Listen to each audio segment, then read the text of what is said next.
everyone, welcome to Desert Storm, coming to you live from Dubai. With me is Sunny Gavaskar, helping us set up this particular encounter. Sunny, first things first, how are you feeling as a India supporter? Heart of heart, all well, calm? Yeah, pretty confident. No question about it. I think India has been such a good team throughout this tournament, and the way they kept their head when Sri Lanka were going, hammer and tongs, the way they did that, I do believe that India, if they keep their cool like they did against Sri Lanka, yes, that they should be able to win this game too. I'm getting to hear, Saibhai, that this is going to be the center strip that is being used. 157 has been the average score batting first. Overall, seems like a low-scoring encounter. Won't be like the game that we saw versus Sri Lanka, where 200 also could be chased. Well, I mean, if you have a center pitch, then the distance for the boundaries is the same. Sometimes when you're playing on one edge of the square and on another edge of the square, it is a little bit difficult for the captains and the bowlers to have their field placing. It's a lot easier for the batters sometimes. But if you play the center pitch where the boundaries are equal, then yes, clearly I think you will probably not have the kind of big scores that we saw 2 days ago. Okay, what would you advise the Indian team to do? We've seen them in the both games that they played versus Pakistan, they've chased. But then many say on a big final, always bat first. What should the Indian team be looking at? Because they are very good at chasing, I do believe that they should chase. We saw even 2 days ago against Sri Lanka, they struggled a little bit. And while one can understand that the intensity might not have been there because it was a match of no consequence really, because Sri Lanka were out of the tournament and India had already qualified.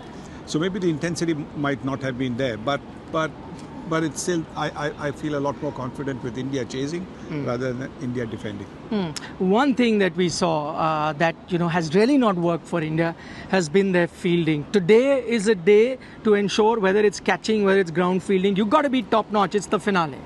Absolutely, I think that's what they've got to do. Because if they keep dropping catches, then it can cost them. It hasn't cost them so far, but it could cost them. And therefore, I think it's important. Even the ground fielding. The ground fielding has been a little bit disappointing from the Indian point of view, because the backing up, etc., has been a little bit shoddy, if one might use the word. Because and you notice it, because this Indian team has generally been a very, very good fielding team.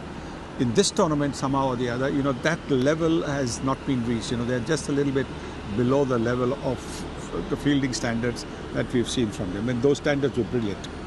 In terms of playing 11, Arshdeep Singh was outstanding in that game versus Sri Lanka. India has a bit of an issue with the death overs. As a captain, how do you leave who is someone who is your highest wicket taker in T20I, someone who's been in fine form, someone who can bowl in the death, something that you require? How do you keep him out, or do you really think about bringing him in?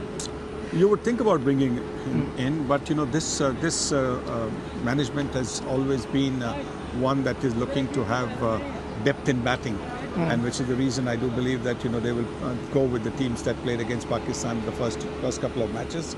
I think they'll go for that.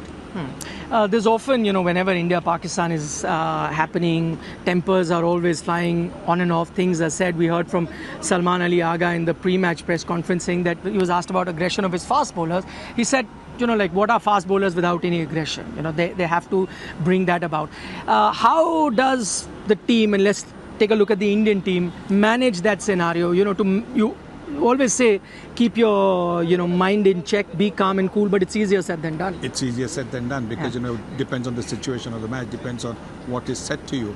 So clearly, I think it all depends, on how it unfolds. I just hope that the acrimonious scenes that we saw on Sunday are not seen. Let's have some good aggressive cricket.